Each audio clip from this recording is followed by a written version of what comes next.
Well, it's that time again, that time when we step into the intersectional saloon like we did last week and ask one simple question. Is there systemic racism in the world today? I'm joined by Ken and Greg this week. Woohoo! And I'm your host, Christopher Antone, and this is Three Pastors Walk into Ziba. Ziba? Yeah, so last week we had talked about systemic racism and had brought up a bunch of questions that Ken had asked. We had interviewed three men of color who come to our church and asked them these questions, and we have been playing their unfiltered responses and just trying to discover, is there really such a thing as systemic racism? I mean, I have my opinions. I'm sure you guys have your opinions as far as is there systemic racism. I don't have any opinions at all. Yeah, you do. Okay. Yeah, you do. You can't Pastors without opinions. You can't wear a shirt like that and not have opinions. Opinion. Yeah, that's not the way that works. Yeah, isn't that nice? Yeah. Mm-hmm. It's something, that's for sure. It is something. So yeah, we're going to continue on in that vein this week by just continuing on in our line of questioning as far as how these guys responded. And I should probably, you know what I should probably do? I should probably pull up the audios here. Because like what happened last week. That's right. And what I should also do is put on my other glasses so I can actually read these. Yeah. Here we go. So I wasn't here and things fell apart? Is that kind of what happened? No, I wouldn't go that far. No. Okay. Without the third wheel, Chris and I kept it going straight. Yeah. Now you're Okay. on. Yeah. Usually, tricycles have a tendency to tip over. Yeah. Usually, if we add you or Richard to the program, there tends to be like this kind of wobbling effect that happens. Mm-hmm. Yeah. Like the episode about The Chosen. That was hilarious. Oh, yeah. That was good. That was hilarious. I mean, I got to listen to Richard go on for 2 hours. Yeah. He told us he would. He was loaded for bear on that episode. He gave us the script and everything. That was hilarious. And I just kept sitting there going, okay, can you get to the point? Because he just kept talking about why Mormonism was not like Christianity. It's like nobody here is arguing that. I mean, we're not, that's a foregone conclusion. I get what he was doing though. Yeah. He did it really well. He did. But I also like the way you guys, I like the give and take. It was good. The back and forth was good. It was good. A good discussion. Well, we had a for and against and a and no a kind of in the middle, yeah. And then the guy you with the have red an shirt. opinion. Cover the bases. You had an opinion. You were all for it. Yeah, it came through in the video. All for what? All for having the chosen. You thought that was chosen. You thought that them being tied with the LDS some way was the best thing that ever happened to humanity. That's right. I remember you forgot that I mentioned that. No, he didn't say that, guys, okay? And so if you're looking for The Chosen Season 1 on our app, it is now gone. It is gone. But we took it off. The reason that it got taken off was because we didn't have a good way of putting a statement in the beginning of it that it doesn't necessarily reflect our beliefs. Yes. Didn't I read something they sold the rights to The Chosen to some other production company? Did I read that? I don't follow. I don't follow what they do. I quit watching it after season 2. Came up on one of the news magazines. It was good. I enjoyed it, but it's not something that I have like, oh, I got to see the next season. So I mean, it's still a decent show. I think it was decent to watch. I mean, it can't be any worse than some of the other crap that people are watching. That's for sure. For sure. But I haven't been drawn back to it. But I thought it was interesting, not to get us sidetracked here today, but I do agree with Richard's statement that somebody should have said something at the very front. And it occurred to me, like, they could have solved all this if they would have just put at the beginning of the series, these events, this is based off of true events. Mm-hmm. Just like they do other true story. They could have solved dramatizations. Yep, they could have saved a lot of problems. because the argument about it not being biblical but expressing biblical ideas could have been defeated in that, well, this isn't the Bible, but also it's based on true events, so you're also actually elevating biblical truth in that statement as well. So you could have solved it very quickly just with one simple statement. But it's easy for me to sit back in hindsight and say, well, they should have done this or they should have done that. I wasn't. Well, even if involved. they had done that, that would have been 3 years ago. People would have forgot that the statement was ever there, what it meant, and this whole deal with the studio deal would have blown up anyway. I think so. For sure, people just always looking for a reason to criticize. And the real question is, was there systemic racism 2,000 years ago? Absolutely. I think there was definitely racism 2,000 years ago and systemic racism 2,000 years ago. I think that the Roman Empire probably was designed legally to be systemically racist to other races. That's definitely a thing. And the Jews were racist against Samaritans, for Gentiles in general. So, that was a thing, and slavery was a thing, and all of the things that we hate and drive us mad in today's society were a thing back in those days. But nothing new under the sun. There's nothing new under the sun. But what I think the shame about the whole idea of systemic racism is that nobody talks about how far we've come.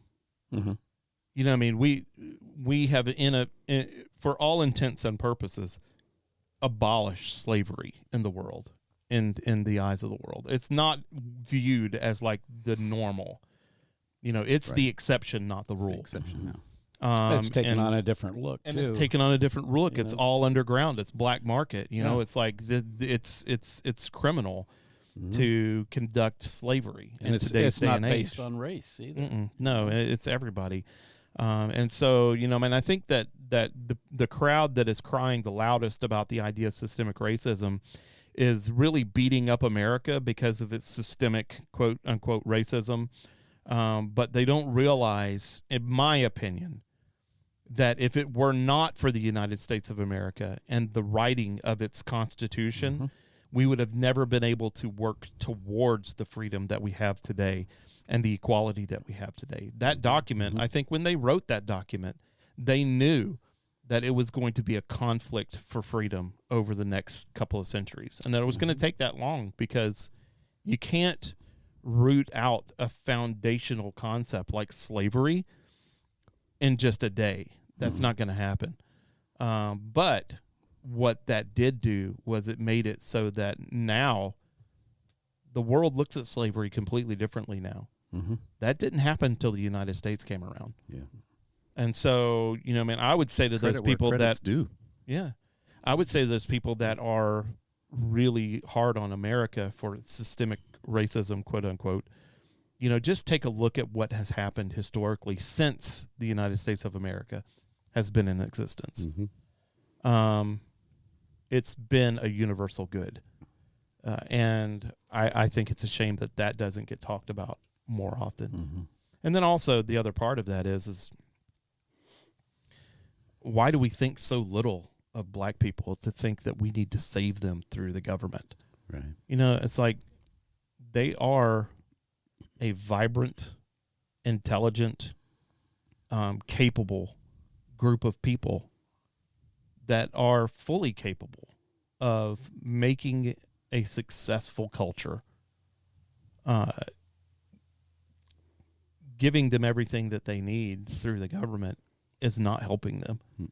It's hurting them. It's hurting them. Absolutely. And I wish people would talk about that a little bit more. Richard Soule would be a great guy to read on that, because he, he was a black economist back in the 70s and 80s, and he wrote some great books, and he will line it out for you very specifically how detrimental the welfare state has been to black Americans.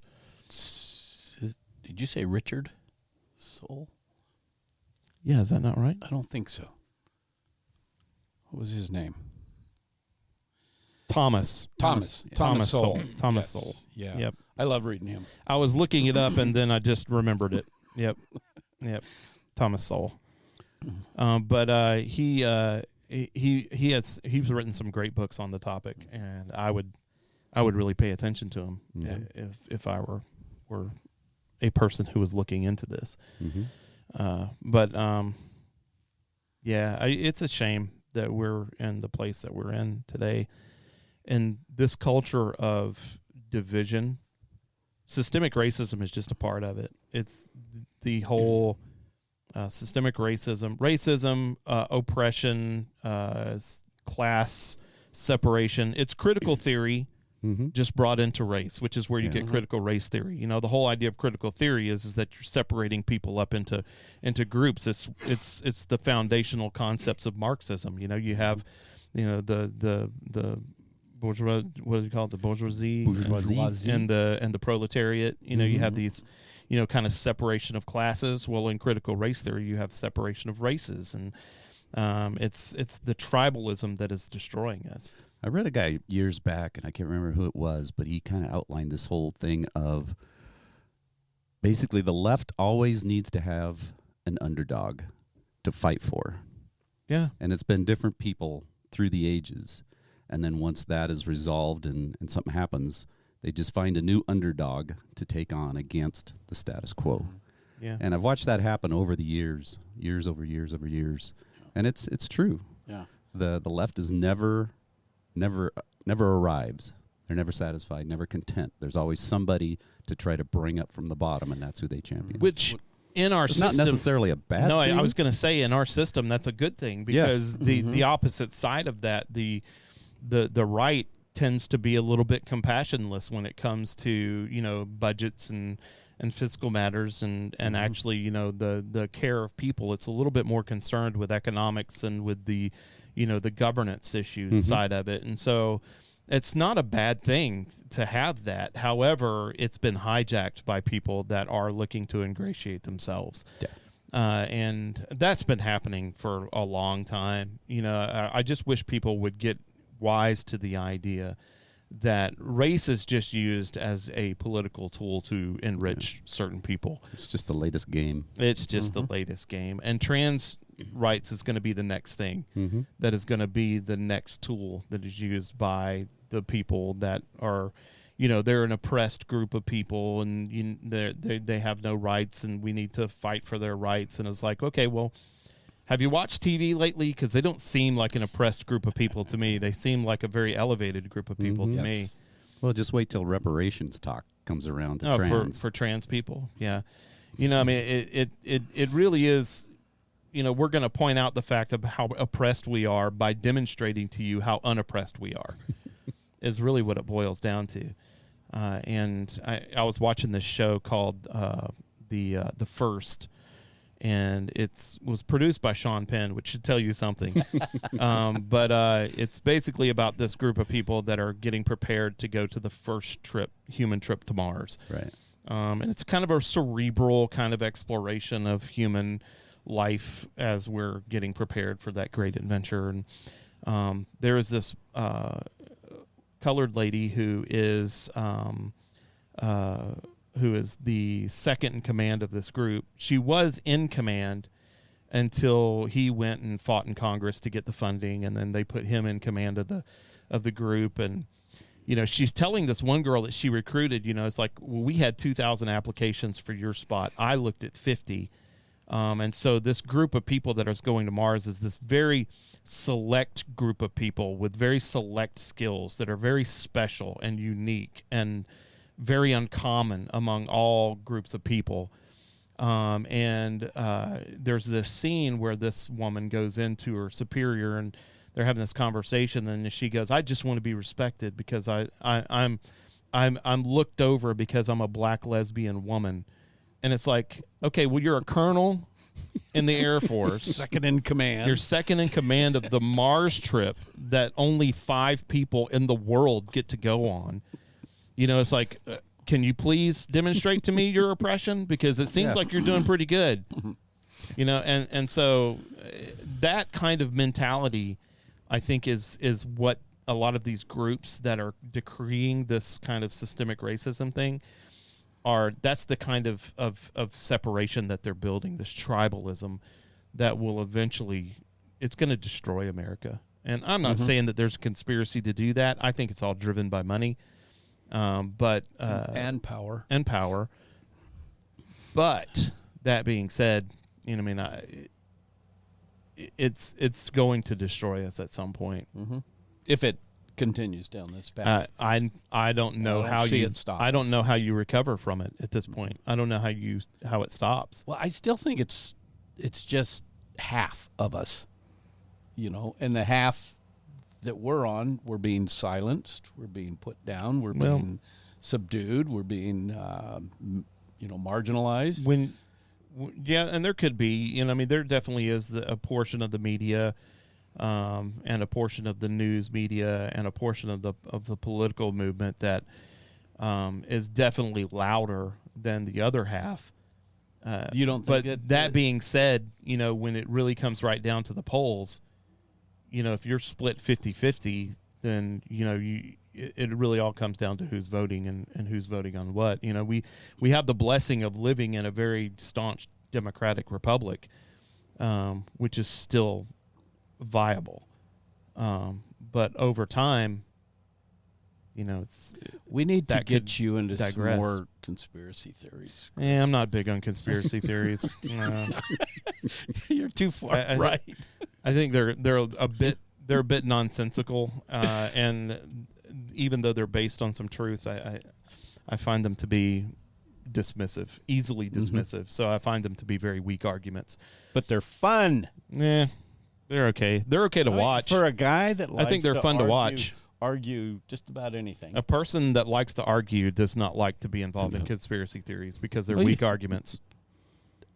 So I need to find a strong conspiracy theory. Good luck. And then bring it to the table. Good luck. Okay. All conspiracies are based on circumstantial evidence. I have my Bottom work line. cut out for me. Yeah. Bottom line, you're not going to find a conspiracy that has solid evidence.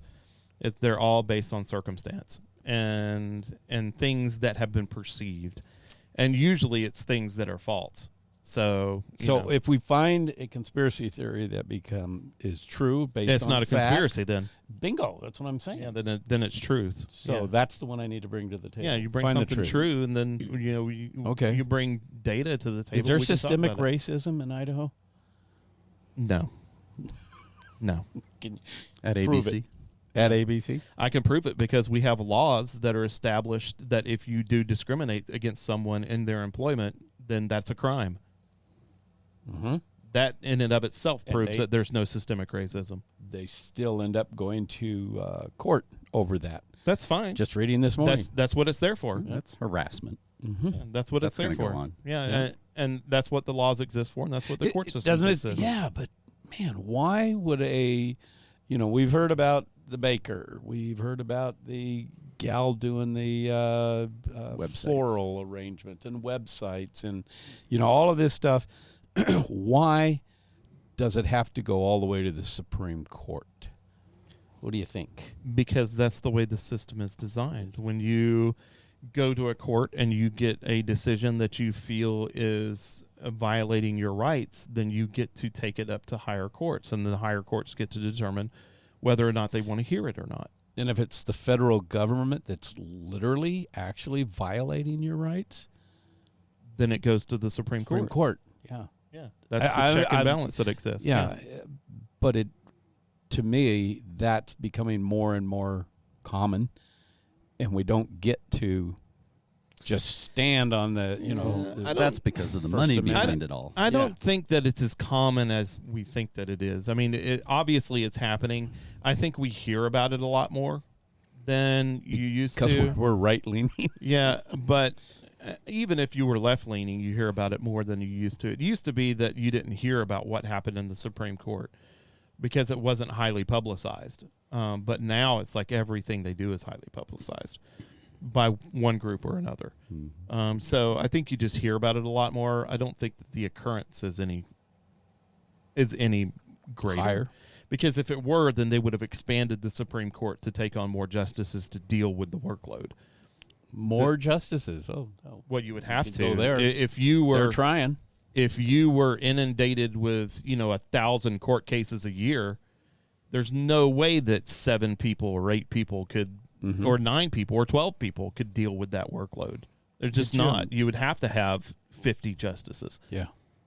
So Could you imagine that? No, and that's why they have to be extremely. Even 9. That's why they have to be extremely selective on the cases that they hear.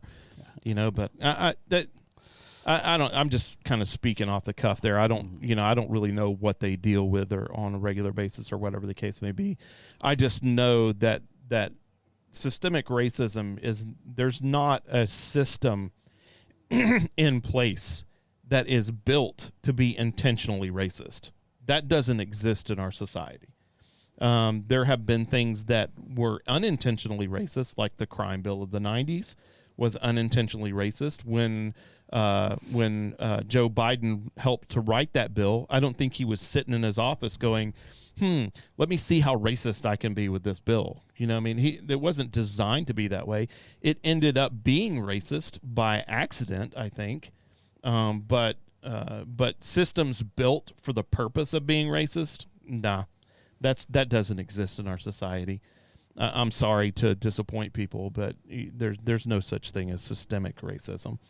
There are racist people, and obviously, if you are a person who feels like you were discriminated against because of your race and your employment or whatever the case may be, you need to get a lawyer and file suit, because that's illegal. Mm-hmm. It's criminal to do that. Mm-hmm. I guess my point is, yeah, we know that. Why do I need a lawyer? It's written into the Constitution, freedom of speech. You know, why do I have to? Well, you need a lawyer because none of us know how to navigate the court system. Yeah, that's what I'm saying. Why even take it to court? You have the right to your speech, whatever it is, even if it hurts people, even if it causes people pain, even if it's because you have to have an avenue for addressing grievance. Agreed. It's just because you have a right to do something doesn't mean that you're always going to be afforded that right. Sometimes you have to fight for that right.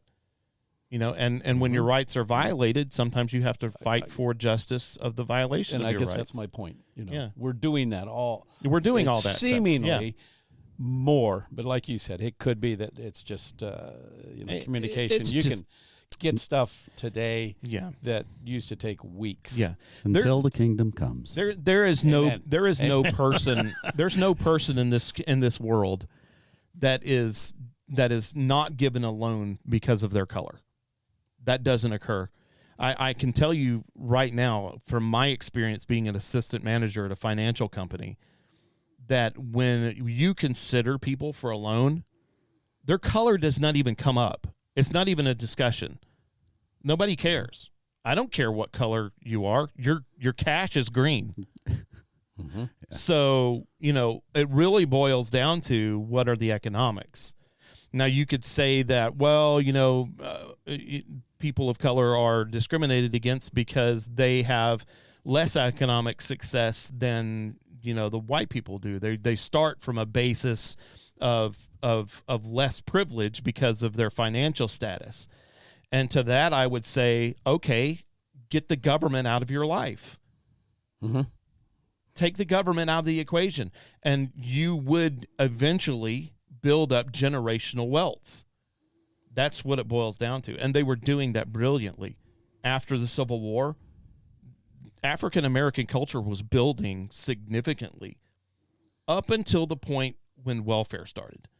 As soon as welfare started, you see a steep decrease in the financial stability of African American culture in the United States of America.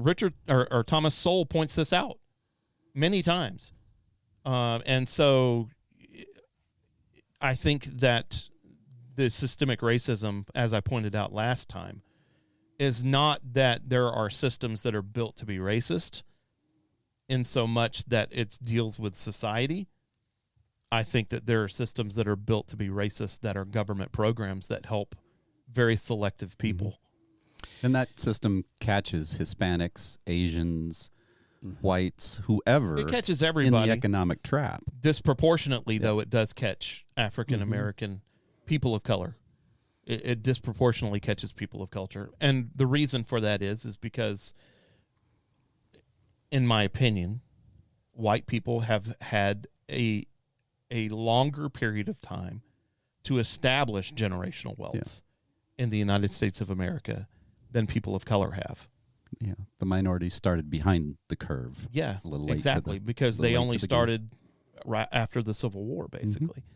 So, they have not had the same amount of time. Now, how do you solve that? Well, the easy thing would be reparations. I mean, if you want to bankrupt the state, let's just start giving reparations out.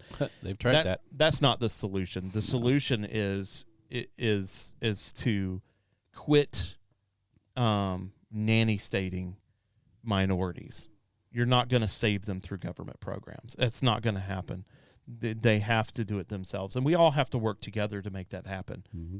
And it shouldn't be a thing, right? It shouldn't be it's like, well, support black businesses. Well, no, support businesses. That's it. If they have a product that is good, they're going to be supported. That's just the way it goes. That's capitalism. Capitalism is forced altruism. So I think that the left is going about it all the wrong way and trying to help these people. And there are, if they love an underdog, then they're looking in all the wrong places for those underdogs, because there's a lot of underdogs out there that have mental health issues that are living without homes right now. There's an underdog that you could really take a fight on. Yeah. What do you do with all these people that are suffering from schizophrenia, that are walking the streets of San Francisco, pooping on the streets? What do you do with all those people? Portland, Seattle. If you've driven through Portland lately, amount of it right here in our own backyard. Yeah. When we had Phil Altmaier from UGM on, and he was saying that there are those that they're happy to be on the street. That's the life they've chosen. And I was listening to a thing on PBS the other day about a gal is trying to get more homes for the homeless. And I couldn't help but think through that whole process, because she kept citing statistics. And I'm like, what statistics is she looking at? Is she creating these? Because what we know is that if people are on the street, they want to be there for the most part. And those that don't, they will do something to get off the streets. They'll go to the UGMs, they'll go to the homeless shelters, and they'll get their lives together. But there's as Phil said, a large group of people that are on the streets that are just happy as can be to be there. And it's because mental health and mental health drives a lot of that. Drug use drives a lot of that. Yep. Some people are just contrary to the system. Yeah. You would need to be able to parse that out. I honestly feel like we really should be spending a lot less money fighting racism and a lot more money fighting mental health. Amen to that. There is a significant mental health crisis in the United States of America. I mean, we've got people with deeply, deeply, deeply dangerous mental health issues just walking the streets. And that increased at the start of COVID. Oh yeah, and it's going and it's continuing to go. It's going to continue to increase over time. So you need you need hospitals that are designed specifically to care for those types of individuals. And I don't mind my tax dollars being used to help people like that. I think that's an important thing to do. You need to be helping the least of those among you. Yeah. And those folks that are suffering from mental illness of that kind of nature, there's no system for them to be able to get the help that they need. And some of them, there is nothing that you can do for them. Yeah. It's either you abandon them or you house them, with specialized care. So in asking Manny, have you ever experienced racism in any church or at ABC? He had this to say. Now, what is this? This is Manny number 7. Oh, so the one time, I think it was when I was a kid. There's a we're like making a music CD, and it was in Oklahoma. I was visiting Oklahoma, and this guy said something about like I wanted to like clap a certain way, and he's like, "Oh, we don't clap like that," or something. He was like, I just thought it was funny. Man. Yeah, he's like, "We can't clap like that." And he's like, he said something about we don't have that kind of rhythm or something. I don't know. I thought it was funny, but you know, it was definitely racist.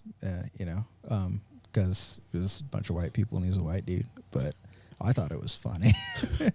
It's like, what other rules have you got that are just as ridiculous? Yeah, exactly. Now, wait a minute. How do you clap black or How white? do you? That's the question that I have. Like, how do you? What's the difference between a black clap and a white clap? Is it just pressure? Is it like timing? Better rhythm? Worse rhythm? I don't know. That one stumps me. Let's First, racists will find reasons, right? Okay, so why do white American audiences mostly clap on 1 and 3, while black American audiences mostly clap on 2 and 4? Really?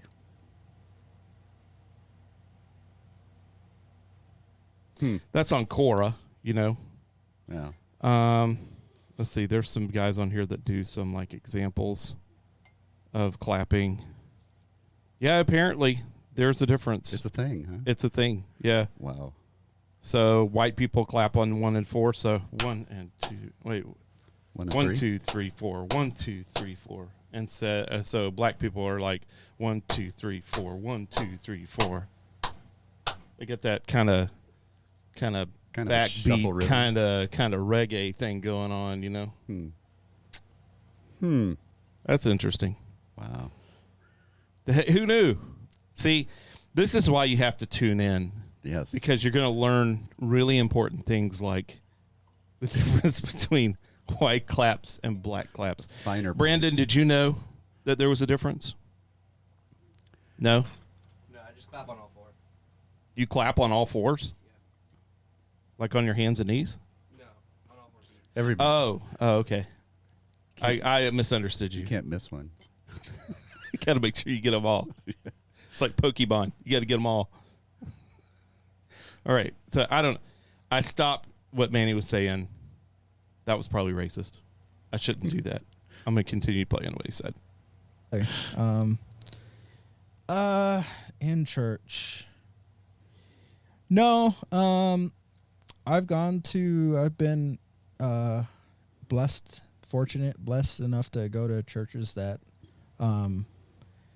been to most of the churches I've been to, you know, there's only a handful of black people, and that's just because of geography, I think. But most churches I've been blessed enough to be in a spot where we're, at least as for my perception, we're all seeing each other as brothers and sisters. Just doesn't matter what your race is, and you know, we're we're all God's children. And I mean, if there was a racist church, I wouldn't be going there. That's for dang sure. So would you say that includes Athol Baptist Church? yeah, I love it. That brings up an interesting question. From his perspective, he didn't recognize any racism, but do you suppose that in some of those churches there were people who didn't say anything or do anything overt that actually had some prejudice in their heart? Oh, for sure. Yeah. For sure. I mean, it depends on where he's from, I suppose. I know that I experienced racism in the church when I was young, and I've shared the story of my dad before when he was doing the bus ministry, and the deacon board told him they didn't want him bringing any more of those black children. Actually, they called them trash, but black children into the church. And so my dad left. But, yeah, I mean, I have seen in my youth pronounced racism in the church. But in my older years, like we've talked about before, you know, I mean, I think it's just dying out intergenerationally. You know, so I feel like if they would just leave it alone, it would die out of its own accord. I don't see it surviving without someone continuing to perpetuate it. Yeah, that's something that takes continual injection of hatred and Yep. vitriol and Yep. rhetoric. And which it may be the point with a lot of these kind of different groups and organizations is if they will go broke if there is not systemic racism. So, you know, I mean, if you're conspiracy minded, that could be a scenario. But I don't remember seeing in the past 20 years any pronounced racism in the church. I can't even remember running across someone as an individual in the church that was publicly racist. Mm-hmm. They may have been privately racist, but not. It was a shameful enough thing that it was kept quiet. Yeah. Which is where it needs to be relegated Yeah. to. It needs to be relegated to that. I don't want to talk about it, you know, kind of thing. Mm-hmm. But That reminds me, did you talk to Isaiah yesterday? Did you hear how he enjoyed the service or whatever? yeah, they really enjoyed it. Good. Yeah. He's a good kid. I mean, I don't know too much about him though. So Okay. jury's still out. Zay, whatever. I think it's Zay. I think that's what he prefers Zay. to be called, Zay. Zay. His name is Isaiah, but Keep it short. Here's another example of my son, right?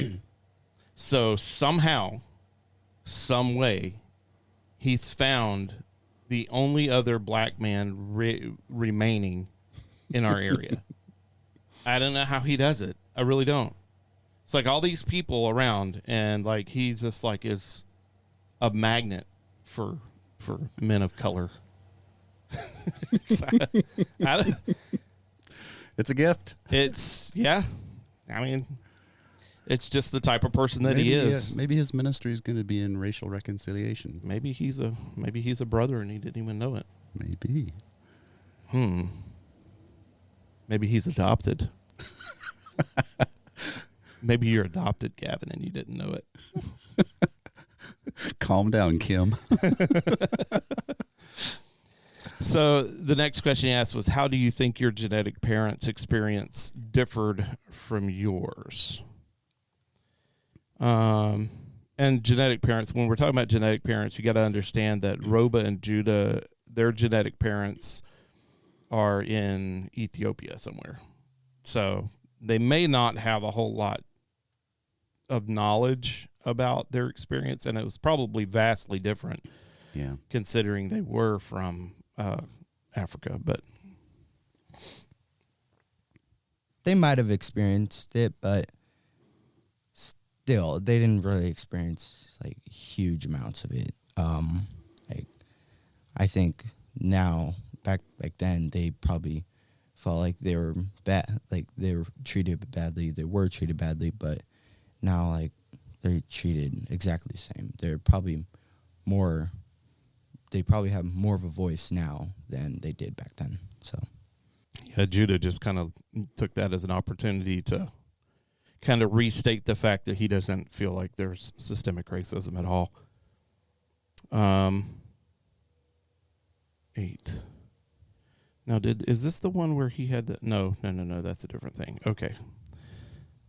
So let's see what Robot had to say. I want to say yes, only because if you think about it, you know, Barack Obama being the first black president, you know, that's to say that we're systemically racist as a whole. No systemic racist nation would ever vote in a black president. And, you know, I might not agree with everything he says, but just, you know, looking on the outside, I would say no. And for cultural, you know, I see that people are like, you know, trying their best to accept everybody, and so that, you know, they're not alone or anything like that. So if we looked at the motive and not the things that happen, like, you know, if BLM, I see that BLM, the movement, the motive was a good motive to, like, you know, unite people and, you know, like, but see, and I wouldn't say that was racist, but like what they've done is the more racist part, because that's brought so much attention to them, and the money that doesn't go to the black people that they're saying it does, and it goes to them. You know, all the articles of them, the owners buying large houses with the profit and stuff like that. So I want to say no, and there's, you know, a few people that will,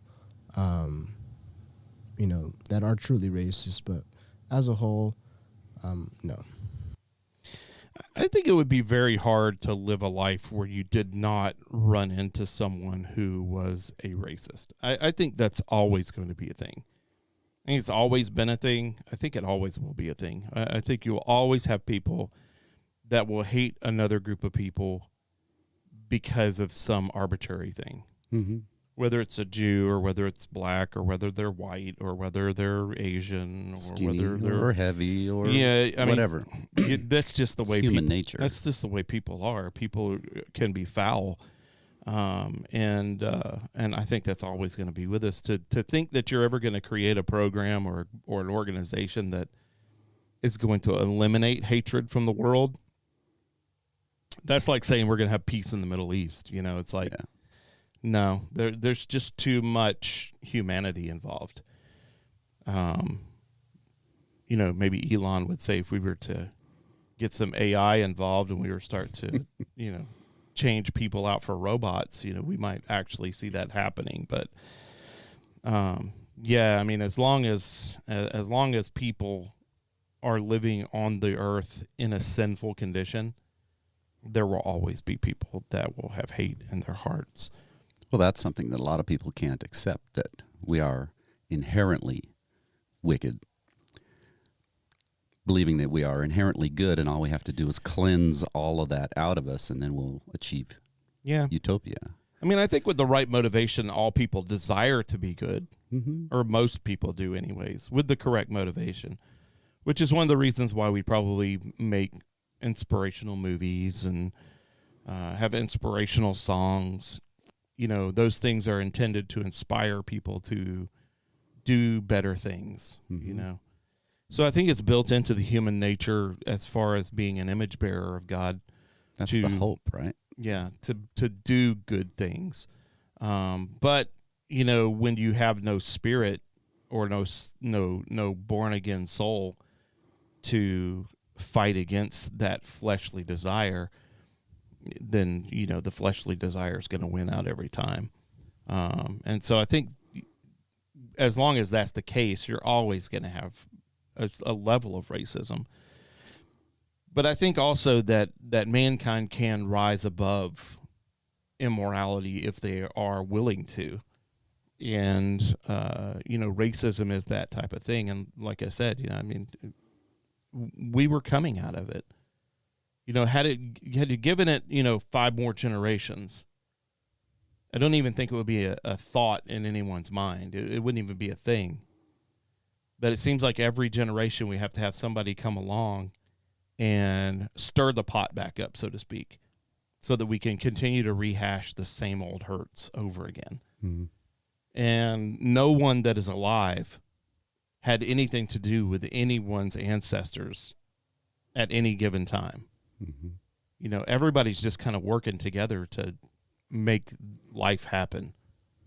And I think that these groups that depend on racism and hatred for their funding have to just continue to stir the pot on it. So they find every instance that they can. Yeah. They're like ambulance chasers.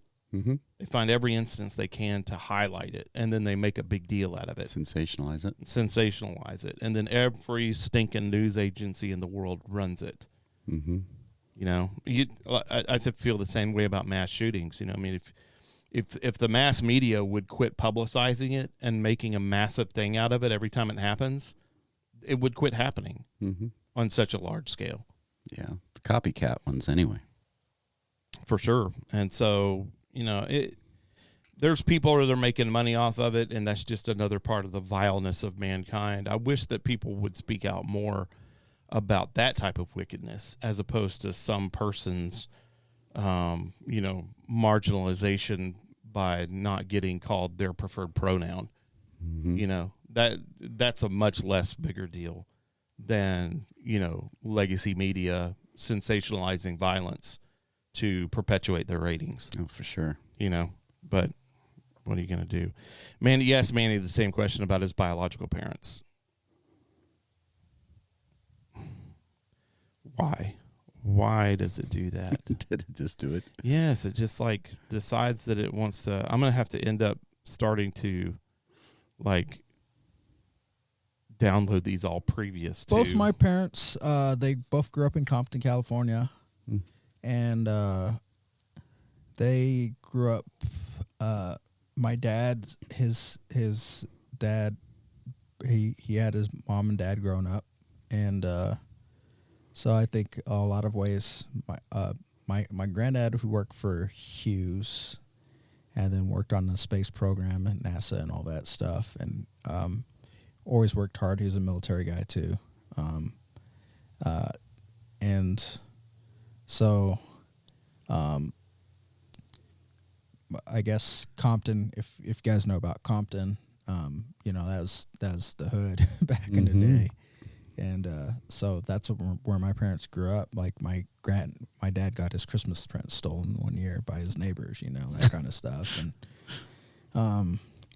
but he when he was 18 or I think 17, he went into the military and moved away from Compton. Never wanted to go back to California, and he works hard, and we had a mid to upper middle class life growing up, and instilled in me the values, and same with my mom. So maybe it might have differed in certain places, probably just because they're closer to the 60s, that area, but their parents were straight from Texas and Alabama, that area. So I'm sure growing up in the Jim Crow South, they had different experiences that they passed on to their kids and stuff. Yeah, growing up in the Jim Crow South would have been substantially different than growing up today. That's for sure. There's probably some younger listeners don't understand what the Jim Crow South was about. You want to unpack that a little? Yeah. So Jim Crow represents a kind of legal push for segregation and racism. So it enforced racial segregation. So you had the schools were segregated, bathrooms were segregated, the buses were segregated. It was very much like you had the white person's bathroom, the black person's bathroom. It's hard to imagine that was actually a thing at some point in the United States of America, but it also demonstrates how far we have come. People don't say that enough, but and yet we're asking for separate bathrooms again. Yeah, and now we're doing the same things over again. It's abysmal how we rehash our sins over again. It's just like the Bible says, it's like a dog returning to its vomit. It just keep coming back to it. And so that's what the Jim Crow South was like.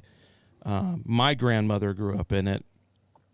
My mom grew up in it as a teenager, and experienced it. But on the other, after that generation, once the civil rights movement had taken its full effect and all the work that all of those brave men and women had done, it was really no longer a thing. There was some recovery after that to try and get it to where it is today. But in today's society, you go down to the Deep South, you don't see any of that stuff. It's not there. You got to really look hard for it. You got to really look hard for deep-seated hatred of races down there anymore. It's not prevalent like it was, and I'm sure that if you really wanted to, you could find people that hate people because of their skin color. I would say that probably most people hate people of a different race, not because of race, but because of culture. Mm-hmm. I would say that's probably more cultural racism than it is actual skin color. Because I would say that I believe that the color of your skin means less today than it has ever meant in any time in history. But that doesn't change the content of your character. Mm-hmm. And if we are going off of the words of Martin Luther King, it's really the content of the character that we should be looking at. Yeah. And I'm not saying that people haven't gotten passed over because of the color of their skin. That might be a thing. But if you did not get a job because of the color of your skin, you have legal avenues to pursue, Mm-hmm. because you can't do that anymore. That's a civil violation of your rights. And so, we've come a really long way. I think what doesn't get talked about, I haven't really heard it talked about to any degree, is really racism against Latinos here in the West. There's so many Latinos coming up from Mexico and taking the jobs that Americans don't want and moving here and working hard. I have experienced way more personal racism by people against Latinos than against blacks. Do you think it's growing? Do you think it's because they're Latino, or do you think it's because of the situation that they're in? Border crossing, weak border. They got a lot of things working against them right now. There's a combination of factors going on there, but the different color of their skin, I don't think weighs that as heavily in it as it did with black racism. I think it's jealousy and kind of a nationalism, a patriotism that here all of these people are moving in, and they're consuming services, they're taking jobs, they're increasing in numbers, they're voting, all of these things. They're rising in power in different areas of American culture, and quite a few of them aren't even citizens without our invitation. Yeah. And I think that really ticks a lot of people off. Yeah. And it's not really, a lot of that's not really their fault. They're just trying to get a piece of the American dream. We'll talk about a people wanting to do better for themselves and actually putting boots on the ground and doing it. Yeah, they're really You trying. got to really hand it to them. There's a lot of courage. Yeah, it's a shame that there's not a better methodology to get them indoctrinated in to the American way of life, but a lot of that's a really deep issue, the whole immigration issue, that we can't even begin to talk about right now. But I think you're right. There's probably a lot of animosity towards those people, but I refuse to believe that it's because of the color of their skin. No, it could be any color. They could be any color at all. It's not that people are racist because they're Latinos. It's because of the circumstances of their arrival. Yeah, I think it's less of a superiority complex. Yep. Which is why white people are always like, I'm not racist. I don't hate anybody because of their race, and they don't. It just so happens that everyone that is in that situation that they're really angry about happens to be of that particular type of race. It's coincidental. It has nothing to do with the color of their skin. Most of those people that are against their being here would probably have a neighbor that was Latino and have no problem with it.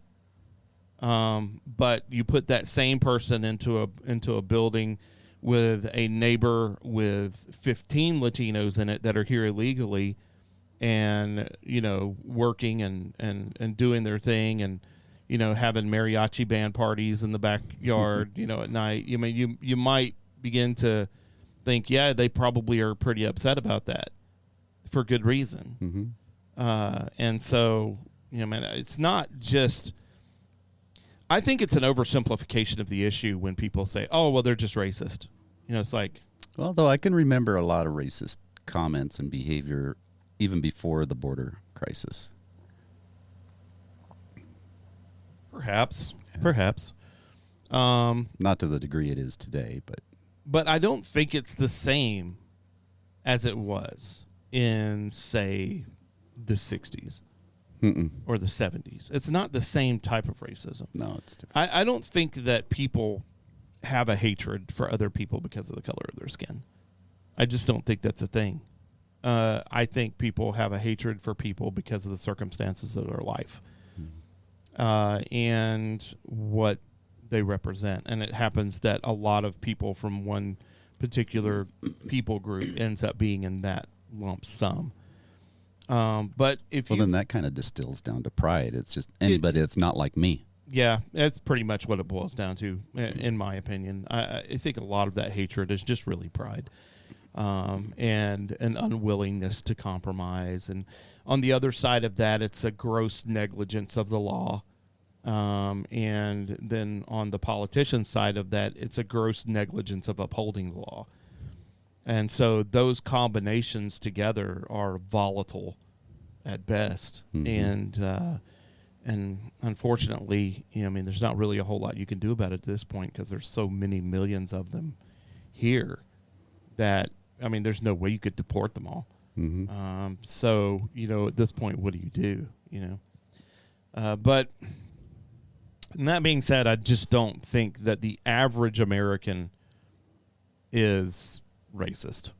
The average American is not having hatred in their heart because of skin color. The average American will go to a comedy show and listen to a comedian heckle about race and heckle about sex and heckle about sexuality, and they'll just laugh and, oh, it's a joke, no big deal, And then there's like 10% of the population that they go to something like that and they hear that, and then all of a sudden they get flashbacks of their time in slavery that they never had, or they get flashbacks to someone misgendering them or using their incorrect pronouns, and they just get bent out of shape about it. And that 10% of the population is pretty loud. And unfortunately, because of the corporations really wanting to have a good, corporate score for some of these nonprofits, they just cater to it. And people often ask, it's like, why is Bud Light and Target and all these companies catering to this? Because they see their sales plummeting. It's not about sales. It's about that score from some of these nonprofit organizations that are scoring them on their diversity, equity, and inclusion. Okay. And if they're going to have a good score, they have to try, regardless of the cost. And that's going to become more of a thing as social economic governance or social environmental governance it becomes more of a thing. And it's going to be bad for economies. But yeah, I think everybody's having this knee-jerk reaction to such a small percentage of the population that if we were to just live our lives the way we want to live our lives and fight when we have to fight, I think in a few generations, the average American's going to be done with all this nonsense. That's my hope anyways. Yeah. That sanity will win out. That logic will win out. That we'll get to a point where the average American will be like, you know what? I don't care what pronoun you want to use, but don't try and force me to use it. I don't care if you want to feel like you were wronged in the Civil War, but don't get me to pay for it because I didn't have anything to do with it. So, those are the kind of things that you're going to end up having conflicts over, is when, you get people falsely making litigation towards people to force them to do things that you don't want them to do. And you always hear the other side talk about, well, Christians are always trying to legalize morality or legislate morality. It's like, well, what do you think you're doing when you try and make it a law that I have to use your correct pronouns? What do you call that? Mm-hmm. What do you call that? I'm pretty sure that's called legislating morality. Mm-hmm. So it's a icky world that we live in for sure. But I just don't think that people are as racist as some people would like for you to think. Seems like it could also be, recent years, there's been this inflation, this rise in the concern over what other people think and their opinions. Yeah. And trying to control that. I think it's a direct result of social media. Yeah. I think social media has driven us to this. We got to have everybody's approval. Everything you do online now, you get a survey. How satisfied are you? It never used to matter. No. You vote with your dollar. Now that's not even enough. Yeah. You have to. No, they're gathering analytics and gathering data. And, so that you can brag about it against your competitors. Yeah, and everybody's, pumping for those likes and those thumbs ups and the hearts and, all that kind of nonsense on social media. And it's just driving the narcissism of people through the roof. But I guess that again is a topic for another episode. But it is all linked together in some way, and I think it is linked together in this one kind of word, like you said. It's linked together with pride. The pridefulness of man, it makes us do crazy things. Yeah, and I think like Martin Luther King tried, had some degree of success with his calling people to a higher ideal. Yeah. Something beyond themselves, something beyond just social causes, but to holiness, righteousness. Yeah. That's the only kind of thing that's really going to elevate people out of it. Yeah. And you got to have that voice that's going to come forward and do that. Yeah. That can bring people together, mm-hmm. in a way that is not polarizing to one side or the other, but has the ability to draw common ground on the ideals of decency and kindness and forgiveness and mercy and, all of those things above. Mm-hmm. It's like a homosexual couple wants to celebrate their love. Whatever. I don't have to support it, mm-hmm. But I don't have to also despise and hate you because you do. Mm-hmm. I can still love you in spite of the fact that I don't agree with the way that you do things. And me not agreeing with you is not me hating you. I just wish that people could begin to understand that. I don't have to agree with you to demonstrate love to you. Mm-hmm. I can still think that your homosexuality is a sin, and I can still love you. Mm-hmm. And the reason that I can do that is because sin is common to all men. I love all men because Christ did. Mm-hmm. And I don't have to justify that. What you do doesn't define you. No, your sins do not define you. Your condition in relationship to Christ is what defines you. Mm-hmm. And it's not my job to judge you based on your sins. It's my job to show you the living Christ. That's my job. Mm-hmm. And I wish Christians would see that more and do that more instead of just fussing and arguing with the people over Target and, whatever else is out there. Those are great discussions to have, and I think we need to have those discussions. I don't think it's wrong to, like we did last year, make some noise. I think it's important to inject morality in these conversations. But also, I don't think it's a good idea to lose sight of the fact that our job here is not to win those arguments. Our job here is to demonstrate Christ to people. Mm-hmm. I think that's the most important Yeah. aspect of what we do. Be a city on a hill. A city on a hill. Yeah, the sermon series is going to be really important for people. And if you haven't listened to any of that, I would encourage you to go on our app or our website and look at that sermon series, City on a Hill. It's under the Do Good label for 2003. And 2023, sorry. And we're going through the Beatitudes right now, and it was amazing to me how important that the Beatitudes, how important the Sermon on the Mount is for the lifestyle of the believer, and how little believers know about the Sermon on the Mount. Yeah, I mean, that's an antidote to pride right there. Yeah. If you look through the Beatitudes, it abolishes pride and magnifies humility in every way, shape, and form. And that's a hard pill to swallow sometime.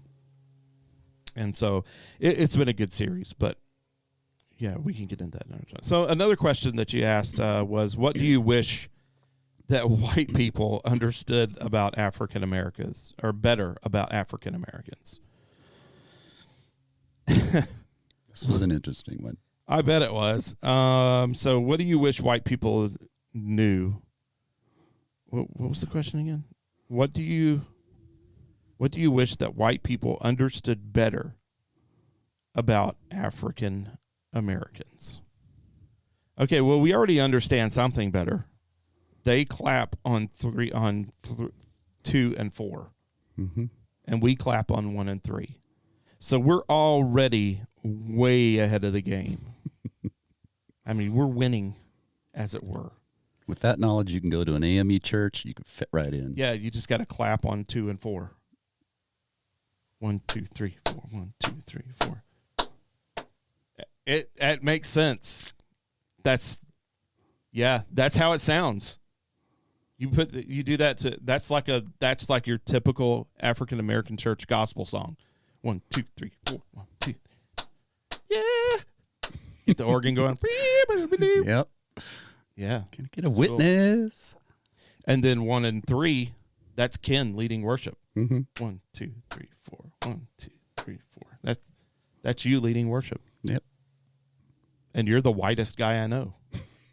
So, yeah, that totally makes sense. I've learned something new here today, folks. I'll be bringing this up Sunday morning. Enrich your lives. I wonder if we could get Manny to come up without, like, prefacing with anything and say, hey, could you clap to this song? And see what happens. And then get, like, say, for instance, who's a really white guy that has some rhythm? Carrie Cates. Or Sean. Or Sean. Yeah, we'll get Sean up there. I mean, you never accent 2 and 4 in a bluegrass song, do you? I'm trying to imagine that. I don't think so. That'd be a 1-4 or a 1-3. I don't know. No, I don't think so. That might be really hard for him to do 2 good. and 4. It would be hard for my mom too. My mom does not get backbeats at all. Oh. She doesn't understand it. Yep. She's kind of like you. She's very metered, and It's on the one. She doesn't get like nuanced kind of like hesitation notes or, anything like that either. It's like every note must be on a beat. No syncopation. Nope syncopation at all. Nope. So, anyways, we've all learned something new here. What do you think, Brandon? Do you do syncopated notes? Sometimes I clap on the offbeat for fun. 1 and 2 and 3 and 4. Just oh my mess goodness. people up. That's terrible. Why would you do that to people? It's even better when it's triplets. Yeah. 1, 2, 3, 4, 5, 6. All right, let's see what Judah said. Even though maybe our culture is pretty, it's pretty dirty, there's black people out there that have done influential stuff, like Ben Carson, Officer Tatum, and other people out there. They might give you stereotypes on anything, but it really all sums up to how you react to it, what people say about you. Amen. He mentioned something that I mentioned before, the whole idea of the culture thing, and I think that's something that some of the African American leaders really need to work on, is aspiring to better cultural norms as far as popular culture is concerned. Mm-hmm. I think that's dragging them down, and I don't think they realize it. But that's just my opinion. a lot of people aren't going to share. That's probably not going to be a popular opinion. But Well, there are a few black voices speaking that, but far too few, yeah, and not loudly. yeah, not loudly enough. There's quite a few though that are out that are really speaking out, even on both sides of the spectrum. You know, people who are in the news, in the media, you know, all across the board, that are hopefully making an effort. The problem is that there's hatred inside of their own culture, kind of like us. You know, like I think that white culture has that same type of kind of deal. If we have people that are, you know, white supremacists, the majority of white Americans despise that type of ideology. I can't.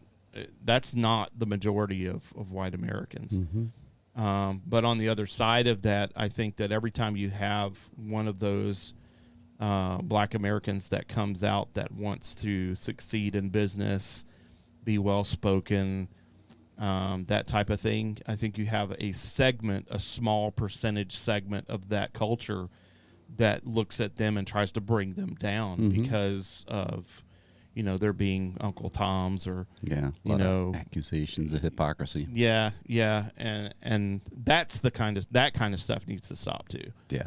You know, that just hatred in general just needs to stop. Like it doesn't matter. You can hate sin, you can hate circumstances, but you can't hate people. Yeah. It's not something you're allowed to do, especially as a believer. Roba had this to say. You know, to make this very lighthearted, you know, I'm in the wintertime, I'm less dark than I am in the summertime, so I just can tan better than all y'all. But it really, you know, I don't understand. Like, I just cannot fathom you just make, you know, fun of somebody that can. In our family, we just say tan better, because that's all I can do better. You know, physically, I can just go in the sun, lay in the sun, and tan better. And you know, I don't get burnt. You know, while you guys are, you know, having to put on sunscreen, I just lay there like, hey, I'm just enjoying. That's the only difference. I can just tan better than any of you guys. We could have a competition, and that's about, you know, skin color is who has more melanin. We can have a competition. Have a tanning competition. A tanning competition. I think he wins before we even start competing. Mm-hmm. Actually, so I'll think, concede to him for sure. Yeah, for sure. I think it would be it wouldn't be a fair competition. That's for sure. Manny had this to say. I think for me, I'm not an African American. I'm American. Never been to Africa in my life. My family's been here for 200 plus years. So, more than 200 years. So, I think the biggest thing is, man, I wish that this goes for everyone. I wish everyone we could go more by Martin Luther King's vision of what humanity would be, and even more than that, even what, you know, God's vision of, you know, his people and seeing each other for who they are, you know, as his people, and everyone being beautiful in God's eyes. So, like I said, it's hard for me to answer for blacks, because I think, you know, being a member of the black community or whatever that is, I still haven't figured what that is, because Jesse Jackson doesn't speak for me, you know. and Al Sharpton, you know, Al Sharpton doesn't speak for me. So, I mean, you know, I say the black community with a smirk, right? My wife is white, and my kids obviously are mixed, and we joke around that, so we did the 23andMe, which I look back and I'm like, why did I do that? But anyway, they got my DNA everywhere anyway, so who cares? But my kids are 55% white, because I'm technically 10% white. So it would make my kids 55 because my wife is half Finnish and half German. So my wife, her mom is actually from Finland. So we joke around like your kids, you know. Someone asked my wife, "Oh, your kids mixed?" And my wife, you know, she has a dry sense of humor, said, "Mixed with what?" And so, but yeah, going back to the question, I don't know. I wish just everyone would. I wish everyone would see what these agendas are. As ways to divide people more than ways to bring people together, and to figure out ways to bring people together by, you know, acknowledging hardships that people have, but acknowledging hardships that everyone has, not just specific races, and treating people like people, and the golden rule. I mean, what more can I say about, you know, just everyone should be treated equally, you know, until they do something that makes it so they're not. So. Yeah, I think it's really interesting that they didn't really have anything of substance to say there. You know, they're just... I think it's indicative of how much race factors into people's thoughts today. You know, you ask for, what do you wish white people knew about black people? It's like... we clap on 2 and 4. Yeah, nothing really deep. You know, I mean, it's just the obvious. Yeah, it's just, okay, I have black skin. Mm-hmm. You have white skin. You know, I mean, it's a descriptor. Mm-hmm. Like a guy has black hair, or a guy has gray hair, you know, or, you know, he's 6'2" as opposed to 5'8". You know, I mean, it's just a way of describing someone. It has nothing to do with the content of that person's character, as Martin Luther King would put it. Something else you don't hear in their responses is you don't hear pain.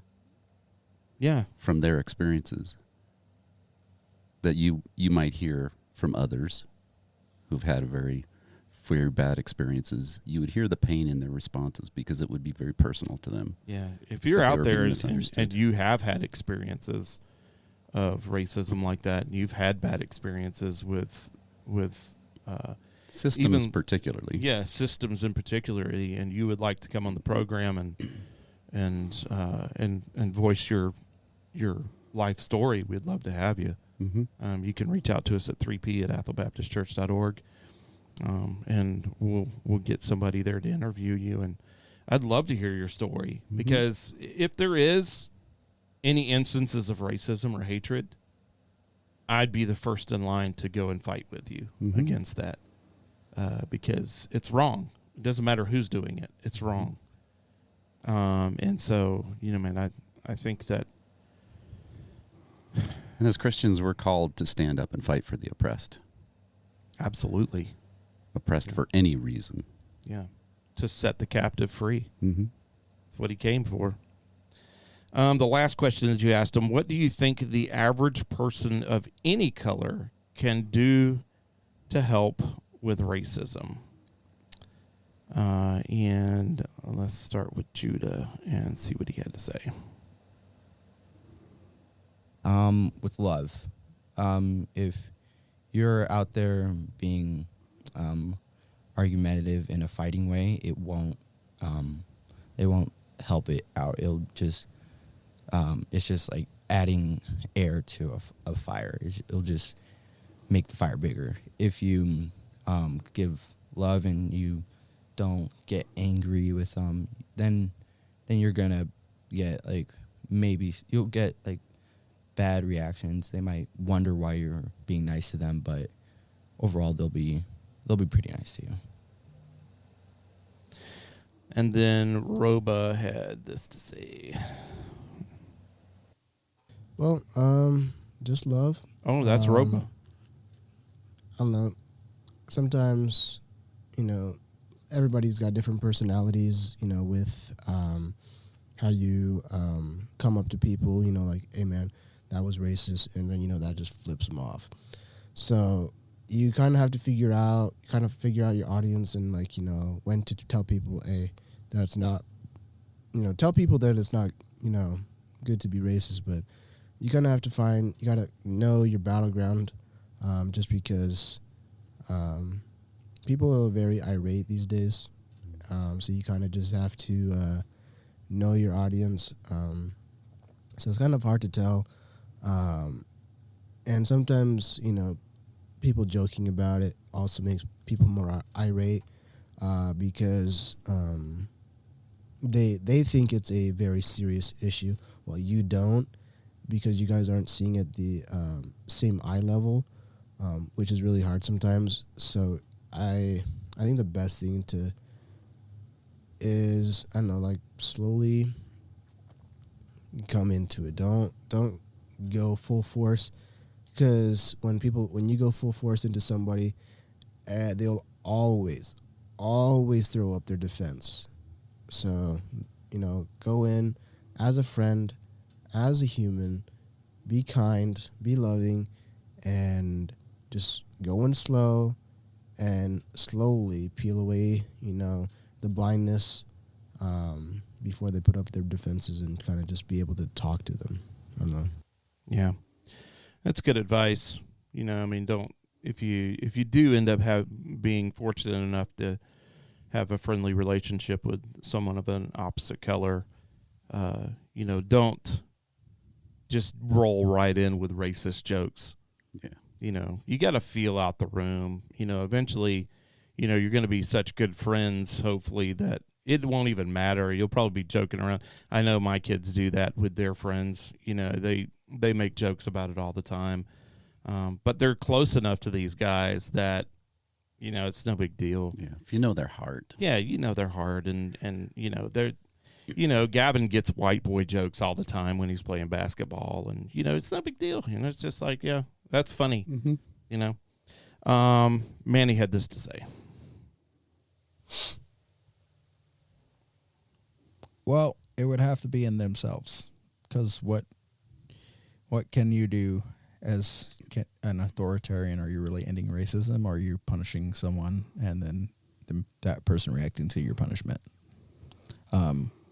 So it would be personal accountability and putting your best foot forward, and raising in the spirit of raising your kids, raising them to be productive members, and letting your influence of your sphere of influence, your community,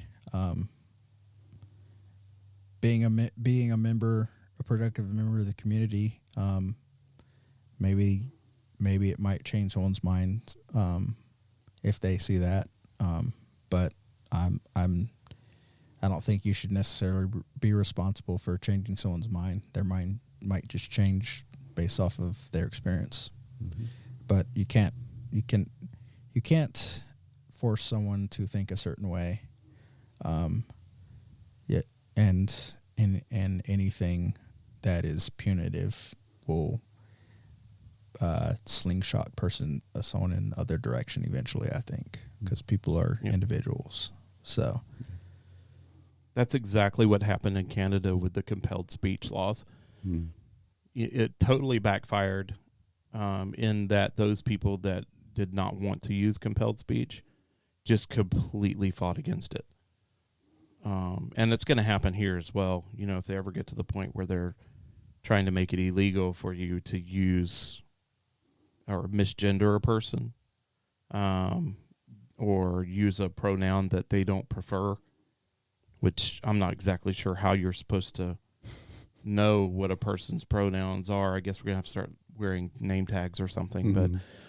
But, you know, once you start going down this pathway of making it punitive to not uphold someone's desires, you're only going to create more backlash. And so I think that's definitely something that people need to look into, is this idea of how hard am I willing to push to get my way? Christians and non-Christians alike. Mm-hmm. How hard am I willing to make something punitive to uphold my particular set of morals? It's a question that Christians really need to be asking themselves. And will that really change the world? When you can't change someone's opinion, you can't change their heart. You can punish them for their behavior, but that's not going to change anything. Well, the one thing about it is that in the end, Revelations is very clear that every knee will bow, every tongue will confess that Jesus Christ is Lord. Scripture is very clear on that. It's also very clear in Revelations that every nation from all tribes and peoples and languages will be standing before the throne of God. And they'll all declare with one voice, salvation belongs to our God who sits on the throne and to the Lamb. Ultimately, when you look at the end, God does not draw a distinction between his treatment of all tribes, peoples, and languages. Even though there are distinctions, they all get the same treatment. Perfect equity, which is righteousness. We all started as one race. We are all going to end up as one race. Yeah, for sure. For sure. So let's get used to it. Yep. You have any final thoughts before I close this out today?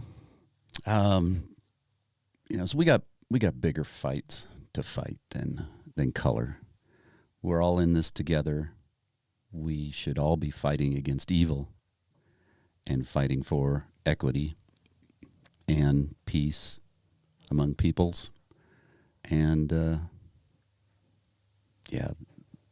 we got bigger fish to fry than these things. We need to move on.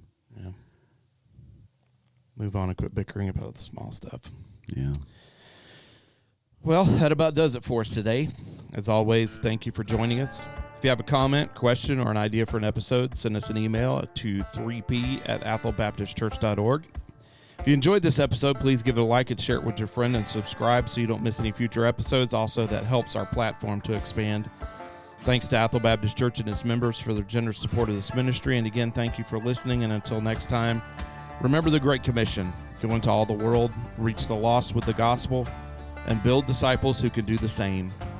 And with that, we are out.